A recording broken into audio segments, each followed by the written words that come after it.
Senhor esteja convosco. Ele está no meio de nós. Proclamação do Evangelho de Jesus Cristo segundo Mateus. Glória a vós, Senhor.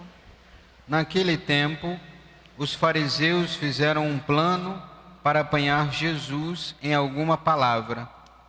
Então mandaram os seus discípulos, junto com alguns do partido de Herodes, para dizerem a Jesus: Mestre, sabemos que és verdadeiro e que de fato ensinas o caminho de Deus. Não te deixas influenciar pela opinião dos outros, pois não julgam o homem pelas aparências. Dize-nos, pois, o que pensais? É lícito ou não pagar imposto a César? Jesus percebeu a maldade deles e disse: Hipócritas, por que me preparais uma armadilha? Mostrai-me a moeda do imposto. Levaram-lhe então a moeda, e Jesus disse: De quem é a figura e a inscrição desta moeda? Eles responderam: De César. Jesus então lhes disse: Dai, pois, a César o que é de César, e a Deus o que é de Deus. Palavra da salvação. Glória a vós, Senhor. Podemos sentar? Pelo sinal da Santa Cruz, livra-nos Deus, nosso Senhor, dos nossos inimigos. Em nome do Pai, do Filho e do Espírito Santo. Amém. Ave Maria, cheia de graça, o Senhor é convosco. Dita sois vós entre as mulheres, bendito é o fruto do vosso ventre, Jesus. Santa Maria, Mãe de Deus, rogai por nós, pecadores, agora e na hora da nossa morte. Amém. Meus amados irmãos e irmãs, ouvimos hoje da boca de Jesus: Dai a César o que é de César e a Deus o que é de Deus. E essa frase nos resume perfeitamente a liturgia da palavra de hoje. Uma frase, podemos dizer, tão conhecida por nós, mas talvez, ao mesmo tempo, tão pouco compreendida. Nós vemos no Evangelho de hoje que os inimigos de Jesus prepararam para ele uma armadilha. Os fariseus, junto com alguns do partido de Herodes, alguns discípulos dos fariseus, vão junto com alguns dos partidos de Herodes para então questionar Jesus. E eles começam assim: Mestre, sabemos que és verdadeiro. Ou seja, eles conseguiam ver alguma virtude em Jesus, apesar, como Jesus os chama aqui de hipócritas. Mas Jesus não só é verdadeiro, mas ele é a verdade. E eles querem ouvir uma palavra de Jesus sobre aquilo que eles vão questionar, sem perceber que Jesus é a palavra eterna do Pai. Ele é Deus, ele é verdade, ele é a palavra. Se Jesus não precisava dizer nada, porque ele mesmo, a sua vida, já dizia por si. Eles estavam diante de Deus, mas não conseguiam reconhecer a divindade de Jesus. Eles queriam e armaram uma cilada para pegar Jesus. Então eles perguntam a Jesus se era lícito pagar então imposto. Jesus, ele não responde diretamente, porque qualquer resposta que ele dissesse sim ou não, poderia então incriminar Jesus em algo. Se ele dissesse que era lícito pagar imposto, ele estava indo contra então a todos aqueles cidadãos romanos, que muitas vezes esses impostos eram de forma injusta contra o povo. Então ele estaria do lado do Império Romano contra o povo. Por outro lado, se ele dissesse não, ele estaria então contra o poder romano, contra o imperador. Agora Jesus, ele vai muito mais, de uma forma muito mais profunda, vai responder profundamente essa pergunta. Ele pede então que mostrem para ele então uma moeda. E mostram então a moeda, e ele pergunta, quem está na moeda? O que estava cunhado na moeda? Era César. Assim como hoje também as nossas células, ou do mundo inteiro, às vezes estão o chefe de Estado, ou alguém que foi chefe de Estado importante anteriormente, sempre vai estar na cédula ou na moeda. Estava ali de César. Então Jesus disse assim: então dai a César o que é de César e a Deus o que é de Deus. Primeiramente, a princípio podemos olhar para isso e dizer que então Deus faz uma dicotomia. Ele separa esse mundo nosso aqui humano com o mundo divino, como se fossem duas coisas completamente separadas e que não se unissem.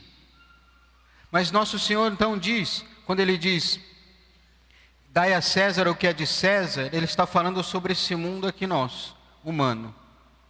Que devemos cumprir, sim, todos os deveres humanos que temos aqui nesta terra. Cumprir todas as leis, claro, que não forem justas, nós devemos seguir o nosso trabalho, o nosso estudo, nós devemos fazer, sim, bem essas coisas. Devemos procurar fazer essas coisas, porque nós não somos seres a par desse mundo. Nós estamos nesse mundo, então devemos viver essas coisas aqui deste mundo de forma então correta. Devemos trabalhar, sim. Devemos estudar, sim. Devemos buscar fazer tudo, ou seja, podemos ter sonhos, podemos ir atrás desses sonhos, as nossas relações humanas. Jesus não está indo nada contra isso, pelo contrário. Dai a César o que é de César. Porém, quando ele diz então, dai a Deus o que é de Deus, ele está então colocando uma hierarquia. A Deus, o que devemos dar então a Deus? Tudo, inclusive essas coisas humanas que fazemos, porque há essa hierarquia. Deus está acima de todas as coisas. Então devemos dar a Deus o nosso tudo. E não só o nosso tudo, tudo o que temos, porque de Deus tudo vem, inclusive esses bens materiais. Nós só temos porque Deus criou esse mundo aqui terreno. Todas essas coisas materiais que chegam até nós, é porque Deus assim o quis. Por isso que nós vemos então, desde o princípio lá no Gênesis, em várias partes do Antigo Testamento, quando o povo então quer dar algo a Deus, eles dão o quê? O primeiro, as primícias. O pagamento então que tem que às vezes pode-se dividir com o rei, ou dividir com o imperador daquela região, mas o primeiro era dado a Deus. O holocausto das plantações que faziam, dos animais que eles cuidavam, os melhores eles davam a Deus. Porque de Deus tudo veio, então eles querem devolver a Deus a melhor parte, queriam. Nós também deveríamos fazer assim. A dar a Deus, não só devolver, é uma gratidão. Porque Deus tudo nos deu, então nós queremos dar o nosso melhor a Deus. Inclusive o material. Por exemplo, quando a gente fala do dízimo aqui, parece que a gente só está pensando também em dinheiro. Mas é algo que vocês e cada um de nós, eu também posso fazer isso, de devolver aquilo que o próprio Deus nos deu. Nós buscamos então dar o melhor a Deus, o primeiro. As primeiras coisas a Deus. Quando nós vamos rezar, nós devemos procurar então dar o nosso melhor tempo a Deus. Tudo deve estar ordenado para Deus. Só que no mundo de hoje parece tudo o contrário, né? Esses Césares, podemos dizer, tomou parte do lugar de Deus. Então colocamos tudo no lugar de Deus. No domingo, por exemplo, que é o dia do Senhor, o Dies Domini, o dia do Senhor, nós fazemos 1000 coisas, mas não damos esse dia a Deus. Às vezes, eu falo nós aqui, mas estou generalizando, não só quer dizer nós, alguém específico aqui. Mas nós, a humanidade, os católicos, procuram muitas vezes o jogo de futebol, o shopping, o passeio, a praia e tantas outras coisas, e se colocam aquilo como prioridade. E dá o tempinho, o resto do tempo para Deus. Quando dá a Deus? Porque quando estamos às vezes nessas diversões, por exemplo, 1 hora no shopping é um tempo muito curto. Nós precisamos de mais tempo. Precisamos de mais tempo para estar na praia. Mas quando estamos na missa, estamos de olho no relógio. Nossa, o padre está falando demais hoje. Nossa, o canto hoje está muito longo, está demorando, quero ir embora. Ou seja, nós não queremos dar a Deus o que é de Deus. Nós colocamos todas as outras coisas no lugar de Deus. As coisas deste mundo estão tomando o lugar de Deus. Aquilo que nós queremos está no lugar de Deus. Nós não queremos mais o que Deus quer. Nós queremos aquilo que nós queremos simplesmente. Os nossos desejos, os nossos sonhos colocamos à frente daquilo que é de Deus. Mas deve ser o contrário. Tudo aquilo que nós fazemos, nós devemos orientar para Deus. Deus deve vir em primeiro lugar. Porque Ele é o nosso tudo. Ele é o Criador de todas as coisas. Porque muitas vezes nós professamos, muitas vezes isso. Que nós queremos em Deus, que o Deus é o Todo-Poderoso. Mas nós vivemos como se esse Deus não existisse, muitas vezes. Queremos fazer tudo do nosso jeito, como se Deus não existisse. E nós então não damos a Deus o que é de Deus. Esse mundo coloca muitas coisas na frente de Deus. O dinheiro, o poder, as ideias muitas vezes, os pensamentos, as opiniões, tudo no lugar de Deus. E vivem como se Deus não existisse. Parece que ficaram só na primeira fase. Dai a César o que é de César, e só. Mas e Deus? Aonde está Deus na minha vida? Devemos nos perguntar hoje. Qual é a prioridade que eu dou a Deus? Eu coloco Deus sempre em primeiro lugar? Quando eu penso em fazer alguma coisa, eu penso primeiro, será que isso está de acordo com as leis de Deus? Será que isso está na vontade de Deus? Ou só depois que tudo dá errado eu percebo, puxa, não é isso que Deus queria. Mas deve vir então primeiro, para proclamarmos então que o Senhor é o nosso Deus, o único Deus. Quando Jesus pede então que mostre a moeda, estava cunhada ali a figura de César. Não só porque ele era o imperador, mas porque César também simbolizava para aqueles romanos um Deus. Então estava ali marcado para dizer que aquele reino de tudo, onde aquele império, quem mandava era César.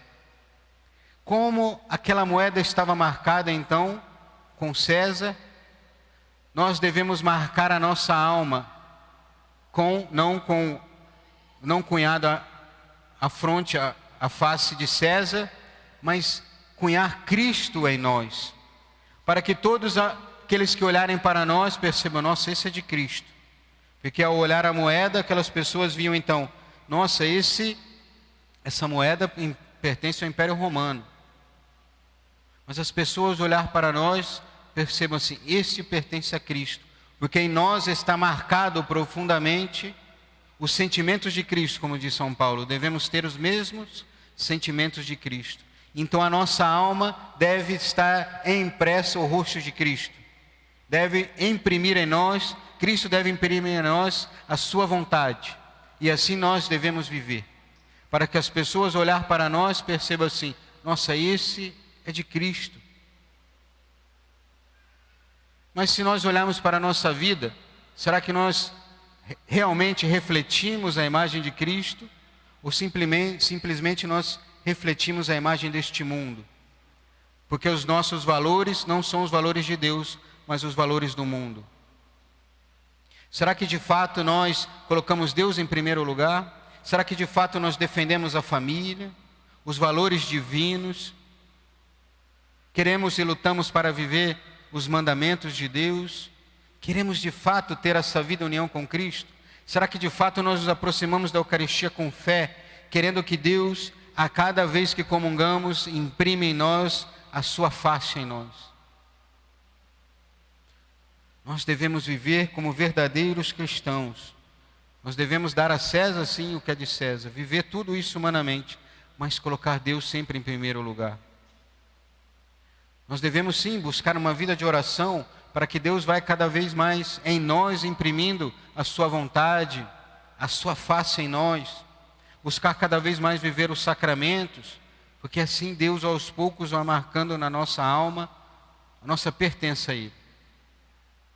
Nós sabemos, acredito mesmo que muitos não viveram talvez perto de alguns lugares mais do interior, mas sabem que quando alguém possui muitos animais, ele marca cada animal para então dizer que aquele pertence a tal dono, a tal fazenda. Essa marca pode estar em nós, na nossa alma. Na verdade, ela está. Mas qual marca está? A do mundo ou a de Deus na nossa alma, impressa? Quando eu falo do mundo, para não dizer do demônio, porque é a mesma coisa. O que está impresso de fato em nós? Se percebemos de repente que estamos com uma vida mundana, não estamos dando a Deus o que é de Deus, devemos então retornar ao coração de Jesus. Se estamos em pecado mortal, procurar a confissão. Se não estamos rezando direito, buscar cada vez mais, rezar mais e melhor, comungar cada vez mais e melhor. Porque não basta só comungar. Porque muitas vezes nós vemos a missa, comungamos, vamos embora e não dizemos nem uma palavra a Jesus. Jesus materialmente estava dentro de nós e nós nada dizemos a Ele. Às vezes reclamamos que Deus parece tão distante de nós, mas nós, quando temos Ele dentro de nós, materialmente, fisicamente mesmo em nós, nós não damos a devida atenção a nosso Senhor. Que possamos então, a partir de hoje, olhar para a nossa vida e querer que Deus imprime em nossa alma cada vez mais a sua imagem. Porque nós fomos criados à imagem e semelhança de Deus. Pelo pecado, foi desfigurada essa imagem. Mas podemos, com a nossa vida de santidade, na busca da verdade cada vez mais, na busca de Deus cada vez mais, ir restaurando em nós essa imagem divina. E não só devemos, mas nós devemos querer também, não só por dever, mas querer profundamente mover a nossa vontade a querer cada vez mais estar intimamente unido a Deus. Como nos diz a primeira leitura hoje do livro de Isaías, viver assim é crer de verdade, é levar Deus a sério de verdade. Não podemos achar que podemos colocar tantas coisas no lugares de Deus e mesmo assim ser felizes. Nesta terra, nossa alegria sempre será limitada, mas só seremos felizes nesta terra quando procurarmos as coisas eternas. Quando colocarmos a nossa esperança em Deus e não nossa esperança no dinheiro, na ciência muitas vezes, porque esse mundo hoje em dia parece que o novo César era a ciência. O que a ciência diz, nós acatamos tudo. Se esperamos uma salvação da ciência, esperamos uma vacina. Não que não devemos tomar ou que não vamos tomar, de forma alguma, não é isso que eu estou dizendo. Mas parece que a nossa esperança está toda numa solução da ciência. E Deus? Porque pode chegar a nossa hora muito antes dessa vacina estar pronta. Nós não sabemos quando ela vai estar pronta. Nossa hora pode chegar o quanto antes, nós não sabemos também. Então nós esperamos essa vacina, mas se nós não chegarmos a ela, como vai estar a nossa vida diante de Deus? Nossa esperança deve estar totalmente em Deus. Em Deus que criou todas as coisas, deu inteligência ao homem, e então chegaremos a uma solução. Porque nós esperamos em Deus, não nos homens, não na ciência. Não estou aqui atacando a ciência, dizendo que ela não tem funcionalidade nenhuma, pelo contrário. Mas tudo no seu devido lugar. Dai a César o que é de César e a Deus o que é de Deus. Há uma hierarquia entre as coisas. E quando olhamos também a segunda leitura retirada da primeira carta de São Paulo aos Tessalonicenses, lembra-nos antes de tudo que sempre somos chamados a dar graças a Deus. E o próprio anúncio de evangelização deve ser precedido, acompanhado e seguido pela oração. Ou seja, tudo o que nós fazemos para fora deve partir daquilo que vivemos dentro. Ou seja, se Deus imprime a sua imagem em nós, nós buscamos cada vez mais nos assemelharmos a Cristo, o nosso apostolado com certeza toma outra dimensão. As nossas palavras que dirigimos a Deus, que dirigimos ao próximo, ela tem outro sentido, outra conotação, porque estamos cheios, repletos de Deus. Então todo lugar aonde fomos, nós vamos levar Deus, porque Deus está conosco. Devemos depositar tudo em Deus, esperar tudo em Deus. E para terminar, queria terminar com uma oração de uma santa que celebramos essa semana, Santa Teresa de Ávila. Uma oração muito famosa, acredito que a maioria talvez aqui conheça, mas muito profunda, que resume para nós essa liturgia de hoje. Diz assim a oração: nada te perturbe, nada te amedronte, tudo passa, a paciência tudo alcança, a quem tem Deus nada falta, só Deus basta, só Deus basta. Que possamos, com a ajuda da Santíssima Virgem Maria, converter nosso coração cada vez mais às coisas divinas, pedir que Deus imprima em nós cada vez mais a sua imagem, cunhe em nossa alma profundamente a sua imagem, para que possamos cada vez mais levar aos outros. Estamos no mês missionário, lembrando disso também, ou seja, a nossa missão começa como? Através da nossa união com Deus, porque se queremos levar Deus aos outros, mas não temos Deus em nós, como podemos levar aos outros? Então que possamos tomar consciência que a nossa missão começa através da nossa vida interior, da nossa união com Deus. Que a Virgem Maria nos ajude cada vez mais a nos unirmos a Deus. Louvado seja nosso Senhor Jesus Cristo, para sempre seja louvado, e sua Mãe Maria Santíssima.